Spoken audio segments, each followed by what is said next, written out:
Listen closely. Can you hear it? The faint whisper of a distant echo, a sound that doesn't belong. This isn't a ghost story you've heard before. It's a real-life account of a family whose home became a stage for the unknown, all stemming from their attic. The pervasive sense of dread, the escalating mystery, and the undeniable feeling of being watched will leave you questioning every bump in the night. Are you ready to step into their haunting reality? The first sound came at night, a soft thump above the ceiling, light, almost dismissible. The father muttered, "Old beams, pipes shifting." He wanted to believe it. So did everyone else. But the whispers followed, faint, muffled, almost like someone speaking into cloth. Sometimes a name, sometimes just a hiss that rose and faded.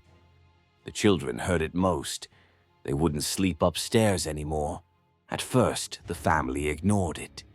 People ignore what they don't understand, but soon the whispers grew sharper, more human, more urgent. The attic became forbidden ground. One night they gave in. Together they climbed. Each creak of the wooden steps felt heavier than the last. The door resisted. The handle felt colder than it should. Inside, the attic was wrong, too clean. No dust floating, no cobwebs hanging. Just silence that pressed against their skin. And in the corner, an old box. They lifted it. Dust broke open in a gray puff. Inside, heirlooms, a broken watch, yellowed letters, and a photograph. The picture was faded, but the eyes were sharp. A man staring. Familiar somehow. They checked with an aunt. She whispered a name, trembling, an old relative who died in that house. Long before, the whispers grew bolder after that night. Names spoken in the dark, objects sliding across tables when no one touched them, a cold patch in the hall that lingered, no matter how many heaters they brought. One morning, the mother found the photograph on her pillow. She hadn't touched it. The family began to fracture. The youngest stopped speaking. The father drank more. The mother locked her door at night. Nobody trusted the silence anymore. They needed answers. They searched libraries, old records, parish notes. They found fragments, an argument, a death, no burial. The man in the photograph had lived angry, died forgotten. The attic seemed to breathe when they entered again.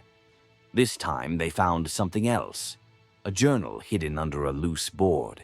Its words were jagged, desperate, full of rage. They will hear me.